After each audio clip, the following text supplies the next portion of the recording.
Assalamualaikum warahmatullahi wabarakatuh. Halo teman-teman semua, perkenalkan nama saya Linda Ija Kalista dengan NIM 10103 dari kelas 2B Pendidikan Bisnis. Di sini saya akan menjelaskan materi tentang kepemimpinan pendidikan di sekolah. Yang pertama, ada pengertian menurut para ahli. Menurut Maka Wimbang tahun 2012, kepemimpinan pendidikan merupakan kemampuan untuk menggerakkan pelaksanaan pendidikan agar tujuan pendidikan dapat dicapai secara efektif dan efisien. Lalu, menurut Sutopo dan Sumanto pada tahun 1982 menjelaskan bahwa kepemimpinan pendidikan adalah kemampuan untuk mempengaruhi dan menggerakkan orang lain untuk mencapai tujuan pendidikan secara bebas dan sukarela. Jadi, kepemimpinan pendidikan itu adalah kemampuan untuk mempengaruhi, mengkoordinasikan, dan menggerakkan orang lain yang terlibat dalam pelaksanaan dan pengembangan pendidikan agar tujuan pendidikan atau tujuan sekolah dapat dicapai. Selanjutnya ada kepemimpinan pendidikan di sekolah. Morpet dan kawan-kawan pada tahun 1982 mengatakan bahwa fenomena kepemimpinan organisasi pendidikan dan administrasi adalah terkait dengan kepemimpinan yang diterapkan dalam kegiatan orang dalam kedudukannya sebagai pengambil keputusan dalam berbagai jenjang organisasi pendidikan informal yang berinteraksi dengan organisasi formal. Nah, adapun orang-orang yang terlibat dalam masalah itu adalah pengawas pendidikan, kepala sekolah, direktur akademi, rektor perguruan tinggi, pimpinan dalam organisasi guru, pimpinan dalam organisasi orang tua dan guru, dan pimpinan organisasi formal. Selanjutnya ada kepemimpinan kepala sekolah. Nah, seseorang yang memimpin organisasi sekolah itu disebut kepala sekolah. Kepemimpinan kepala sekolah dapat diartikan sebagai proses membina hubungan timbal balik antara yang memimpin dan yang dipimpin dengan mengandalkan kemampuan komunikasi intrapersonal sehingga terjalin saling pengertian dan kerjasama antar personil. Menurut Dignas tahun 1999, kepemimpinan kepala sekolah adalah cara atau usaha kepala sekolah dalam mempengaruhi, mendorong, membimbing, mengarahkan, dan menggerakkan guru, staf, siswa, orang tua siswa, dan pihak lain yang terkait untuk bekerja atau berperan serta guna mencapai tujuan telah ditetapkan. Selanjutnya ada unsur-unsur kepemimpinan pendidikan. Menurut Syafarudin tahun 2010 bahwa kepemimpinan pendidikan yang dijalankan oleh kepala sekolah atau pimpinan lembaga pendidikan lainnya mengandung unsur-unsur berikut ini. Yang pertama, ada proses mempengaruhi para guru, pegawai, dan murid-murid serta pihak terkait seperti komite sekolah dan orang tua siswa. Yang kedua, pengaruh yang dimaksudkan agar orang lain melakukan tindakan yang diinginkan. Lalu yang ketiga, berlangsung dalam organisasi sekolah untuk mengelola aktivitas pembelajaran. Yang keempat, ada kepala sekolah diangkat secara formal oleh pejabat pendidikan atau yayasan bidang pendidikan. Lalu ada tujuan yang akan dicapai melalui proses kepemimpinannya, yaitu tercapainya tujuan pendidikan atau lulusan berkepribadian baik dan berkualitas. Dan yang terakhir ada aktivitas kepemimpinan lebih banyak orientasi hubungan manusia daripada mengatur sumber daya material. Selanjutnya ada tipe-tipe kepemimpinan pendidikan. Tipe-tipe kepemimpinan pendidikan ini dibagi menjadi 4. Yang pertama ada otoriter.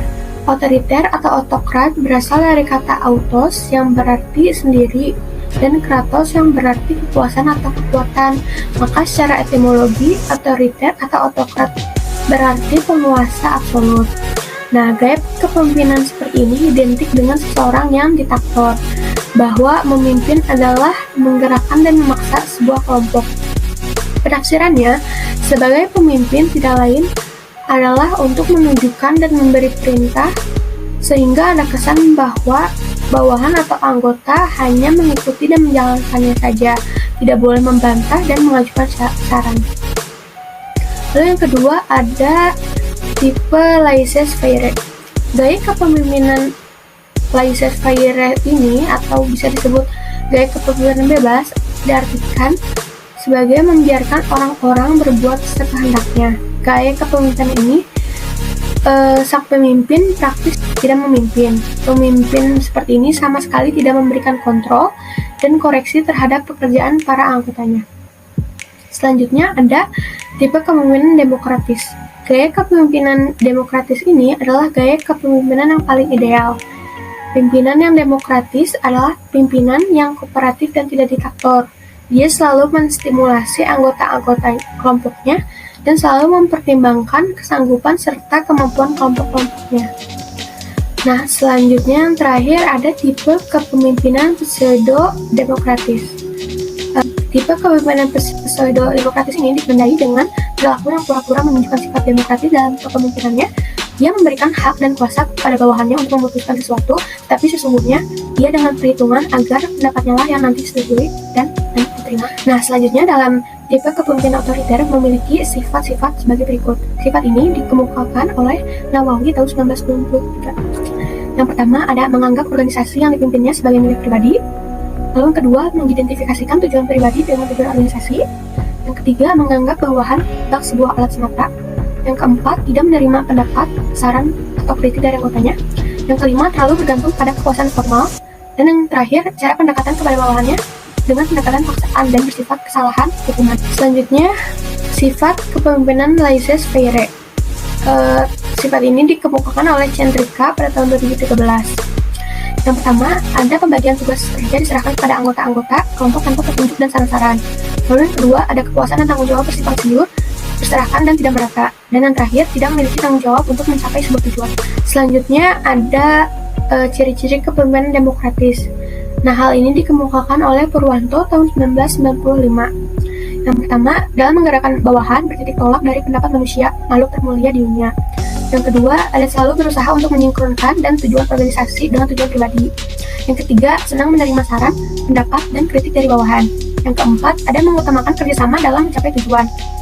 Yang kelima, ada memberikan kebebasan seluas-luasnya kepada bawahan dan membimbingnya. Yang keenam, mengusahakan agar bawahan lebih sukses daripada dirinya. Dan yang terakhir adalah selalu mengembangkan kapasitas diri pribadinya sebagai pemimpin. Selanjutnya, pseudo-demokratis.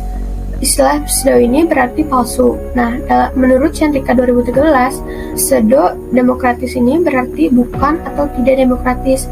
Gaya kepemimpinan ini seperti ini sebenarnya otokratis, tetapi dalam kepemimpinannya ia memberi kesan demokratis.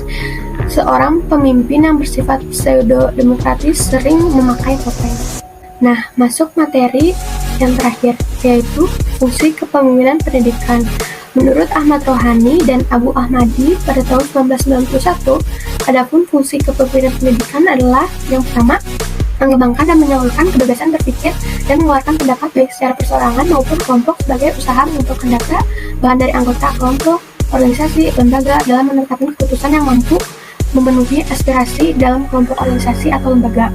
Yang kedua, ada mengembangkan suasana kerjasama yang efektif dengan memberikan penghargaan dan kesediaan menghargai orang lain sesuai dengan kemampuan masing-masing. Yang ketiga, ada mengusahakan dan mendorong terjadinya pertemuan pendapat atau buah pikiran dengan sikap menghargai sehingga timbul perasaan terlibat dalam kelompok organisasi atau lembaga dan tumbuh perasaan tanggung jawab atas terwujudnya pekerjaan masing-masing sebagai bagian dari usaha mencapai tujuan. Yang terakhir, ada membantu menyelesaikan masalah-masalah baik yang dihadapi secara perseorangan maupun di kelompok dengan memberikan petunjuk dalam mengatasinya sehingga berkembang kesediaannya untuk memecahkannya dengan kemampuan sendiri. Sekian penjelasan dari saya. Semoga apa yang saya ucapkan dan saya jelaskan dapat bermanfaat bagi kita semua. Terima kasih. Assalamualaikum warahmatullahi wabarakatuh.